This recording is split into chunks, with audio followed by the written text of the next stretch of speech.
Coping with Tre Tailor, giving you info and advice to help you thrive and survive in life. Because we'll always be coping with something. Coping. Hey there, thank you so much for watching Coping. I'm Tre Tailor. We're giving you info and advice to help you thrive and survive in life because we will always be coping with something. Today, we're coping with eating and how being a person of color affects the food we eat. Briana Davis joins us. She is Recruitment Coordinator for the DG3D Study at the University of South Carolina. Thank you so much, Briana, for joining us today. Thank you, Tre, for having me. Absolutely. We're going to come back with Briana. She's going to tell us why, as African Americans, we should be more concerned about how food affects us and how and why we should get involved. That's coming up next. But first, check the scroll at the bottom of the screen for resources concerning COVID vaccines and testing, financial resources, jobs, housing, and help with your bills. Also, information on scholarships and several community events. Also, we are streaming on Facebook, YouTube, and Instagram. Please like, share, and follow so you can find out how to deal with what you're coping with. Today, we are coping with what we eat. We've heard this before. We are what we eat. But did you know that what you eat affects us differently based on ethnicity? Well, USC has launched the DG3D Study. Briana Davis joins us. She is the Recruitment Coordinator. Briana, again, thank you so much for joining us. This is fascinating because, like I said, they say we are what we eat. But to know that what we eat affects us differently because of the color of our skin is really interesting. Well, let's be clear, Tre. What we know for certain is that there are differences in health outcomes between African Americans and other groups. And everybody else. Right. So we live sicker and die younger than other groups. Yeah. We know for certain that there are different factors that contribute to those facts. One of them is diet. One of them is physical activity or the lack thereof. Yeah. Others include hereditary issues that we inherit from our family members. And so there are some things we can't control, but there are some things that we can control. Yeah. And so we know that from the reports, when we research African Americans, they report their diet quality scores to be lower. That means more fatty foods, more foods that are high in salt content. And those are the things that we're trying to address because those are the things that we can change. So let me ask you this. So is it that because we're eating fried foods, salty foods, fatty foods, does that affect us as African Americans differently? Is that what the deal is? It's a number of different factors. It's not the only thing. Gotcha. So it's been shown through research that African Americans are more susceptible to salt than other groups. That means we're more likely to develop high blood pressure from eating salt than other groups. We're not sure why that is. Wow. But we know that we need to curb our salt intake, and we know that we need to cut down on those processed foods that are high in salt. And we know that we need to do a better job of eating healthier. We know saturated fats are not good for us. So frying foods is not a healthy foods. And what we do in this study is to show people how to eat the foods that they like, but in a healthier way.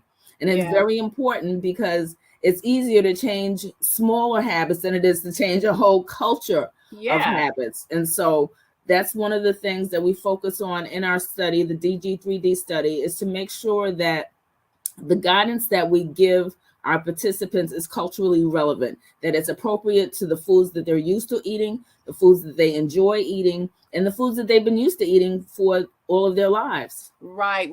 Okay, so that's good to know. So because listen, I know we've already heard you're not supposed to eat a lot of fried food. You don't want to eat the fat. You don't want to eat the salt. But on top of that, on top of the fact that those are not good, they're even worse for those folks, of color. And you also made a great point as far as, folks ain't gonna stop eating chicken, girl, but at least maybe they'll stop frying chicken. You know what I Right, mean? right. Exactly. And so that's one of the things that we do is to help people make better health decisions so that they do have better health outcomes. And we know from experience in our studies previously that people have been able to lose the weight. They've been able to reduce their blood pressure and get off medication sometimes. So it's very important that we show this information. When we share it, it does work when you apply it, but you can't just have the information. You have to use the information and use it to plan better meals, to eat healthier meals, and to be physically active as well. So we encourage all of those things throughout the study. So what is the study aiming to show? It's aiming to show that African-American participants who eat a healthy U.S. diet or Mediterranean diet or vegetarian diet have better health outcomes than people who just don't have any guidance to eat those healthier meal plans. So we're trying to show that this study will make a difference in helping people stick to healthier diets. So who do you need? Obviously, you need African Americans. Do they need to be a certain age, weight, gender? Yes, absolutely. To participate, we have to have African American adults between the ages of 18 and 65 who have not been diagnosed with diabetes, but who are overweight and have a risk factor for diabetes because either a family history or because they are overweight. And there's a guideline that we use.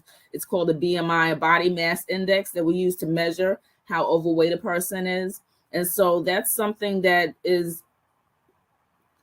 objective. We don't decide, we look at someone and say you're overweight. We do the measurements, we get their height, we get their weight, and we can tell based on national guidelines that someone is considered to be in that overweight category. And that's what we use to accept people to be eligible in our study. So you need African-American males and females, particularly males, and we'll get to that in a minute, 18 to 65 that have not been diagnosed with diabetes. That's correct, Trey. Yes. And you say you do need more men. Why do you need more men? And why is it important for men to participate in these studies? Well, one of the reasons why we need men is because they have been traditionally underrepresented in research, and we need to know that the outcomes that we experience with African-American women are the same for African-American men. We also know that Black men live sicker and die younger than other males in other groups. And so we really want men to have the opportunity to take charge of their own health and not just rely on someone to take care of their needs, but to make sure that they're making the decisions, they know how to make the decisions, and that they can support their families when they make those healthy decisions as well. So it's important to become involved so we can make sure that they're getting the benefits from this program as well. Briana Davis joins us. She is Recruitment Coordinator with the DG3D Study. It's a USC study to kind of determine what types of foods are good and bad for African Americans. They are currently recruiting African American males, specifically males. So listen, your fraternity, if you're a Mason, you're a Boy Scout troop, you and your boys get together and participate in the study. And the thing about studies, Briana, is it's just so important. I'm just a big proponent of this because we as a community are often affected and infected with a little bit of everything. As you said, I think COVID really proved this. But it's hard to find out how to best treat us if we then don't participate in the studies because everybody's makeup is different. Yeah, it's absolutely true. And I just recently saw an episode on Soledad O'Brien's program on Sunday, and she talked about the pulsometer. It's the measurement for oxygen, and that the results between African Americans and other groups are different. Wow. And the reason why, they're not sure, but they weren't represented in the research to develop this tool. So it's important that we get involved. It's important that we understand that there are safeguards in place now for research that these atrocities that happened in the past don't happen currently, and that we are governed by the university. We are funded by the National Institutes of Health, and we have so many safeguards in place to make sure that our participants are treated with respect and be given proper information. And we're beholden to our grant funders. So it's important that we, document how well we're doing and helping participants to make better decisions. It's the DG3D study. So give us the details. How, when, and where can people participate? Okay, so what they would have to do to apply for our study is to complete an online survey.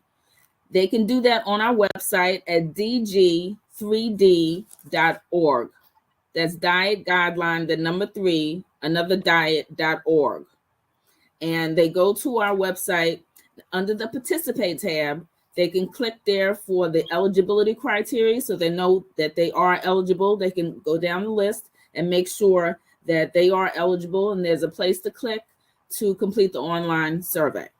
All right, people can see the website on the screen now. Go to the website, easy form to fill out, and then once they fill it out, will they hear back from you when? Yes, absolutely, within the next week, because we are trying to start our classes in June.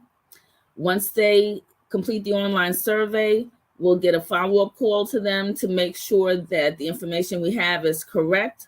We schedule them for an orientation. That's an opportunity for them to find out more detail about what the commitment is involved. It is a 1-year study.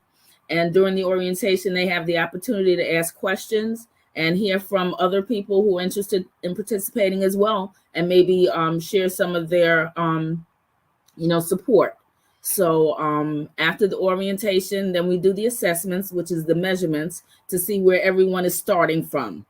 All right. So we get their height, their weight, and we do a brief finger prick to see what their A1C is, so we can make sure they're not at a level where they're diabetic or have diabetes. And so we just want to make sure that we know where they're starting, so that as we go through the study, we'll measure it again at 6 months and then again at 12 months. So it's a 1-year study. For the first 6 months, they'll have weekly classes. And for the second 6 months, they'll have bi-weekly classes every other week. All right. Go ahead. No, go ahead. Because I was going to ask that. What does the study entail? Yeah, they would have to come in person to our classes at the university. The classes are held at the university campus, and they would have to come in person to these classes. We do still require face masks in our classrooms for the study. They're required. And so if you do not feel like you can wear a mask for an hour class, then this may not be the study for you.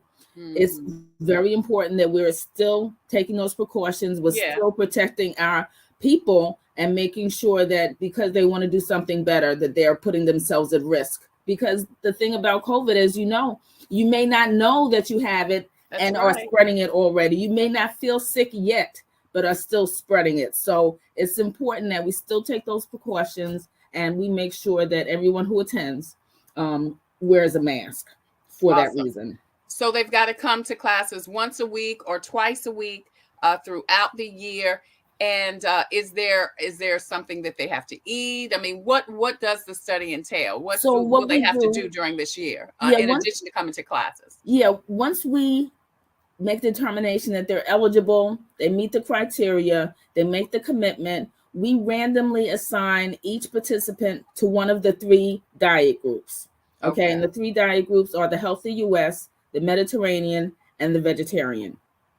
Okay. So depending on which class you're assigned to, that's what day of the week you have your class. Okay. So Monday or Tuesday nights is when we have all 3 classes. So you would have to be available to attend either Monday or Tuesday night. And if your schedule doesn't permit that, then this may not be for you at this time. Right. But we have classes in the evenings, 5:30 to 7 and 7 to 8:15. So they get assigned a diet. They come to the classes. Do you guys help with giving them food or recipes and things like that? Absolutely. We have a cooking demonstration. We have nutrition education. We have food samples. We help them plan their meals. And so it's just very informative. We get to talk about different challenges we may have during the week, whether it's, personal or whether it's professional, or whether, there are struggles that are keeping us from, overcoming boundaries to, really eating healthy. So we talk about stress a lot, because that's a real thing in our community. Stress is very real. Yeah, it is real. So Absolutely. we talk about that, and we talk about ways to overcome that and to work through that and to help, because a lot of people feel like comfort foods are just that. They're there to comfort you. But more times than often, those foods that we consider to be comforting are higher in fat, are higher in salt and sugar. And so what we try They're really adding to our stress.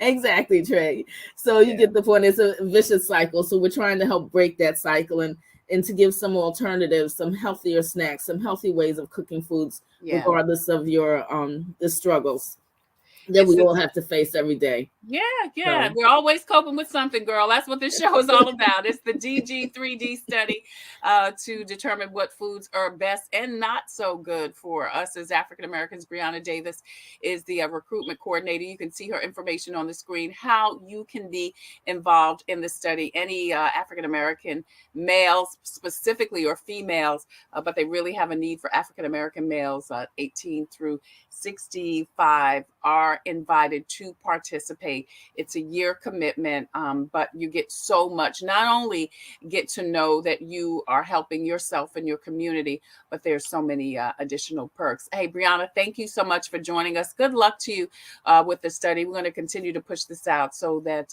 we can help us help ourselves. That's the big thing, girl. Thank you. Thank you so much, Trey. I appreciate your time. Absolutely. Thank you. Absolutely. So listen, if you have a story or initiative that could help someone cope, please email booking@copingwithtreitailor.com. If you have a product or service that could help someone cope, we would love for you to be a proud sponsor.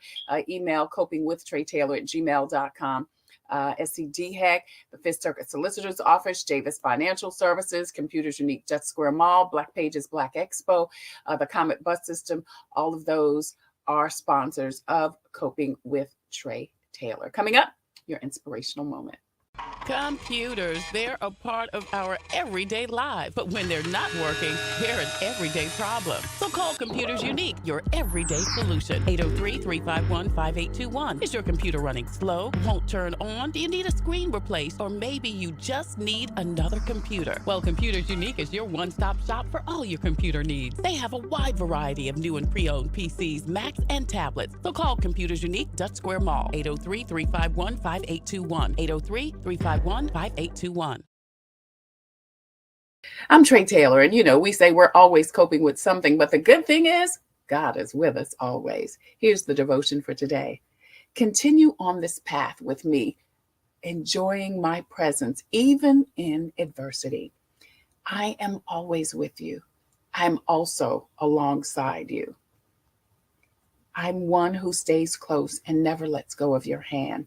I am not subject to limitations or time or space. I'm everywhere at every time, ceasingly working on your behalf. That is why your best efforts are trusting me and living close to me. That's good. I'm Tre Tailor. That's your devotion for today. Thank you so much for watching.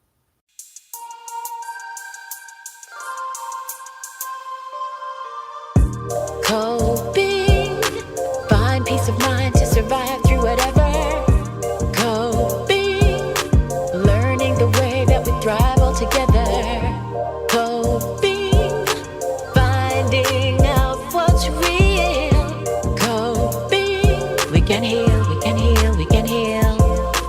Coping with stress, coping with strife, bringing hope for success, for improving our life. Coping beyond hoping to do more than survive. Ways to live a healthy life. Coping and promoting, learning what you can do. 6 ways to a better you. Coping, survive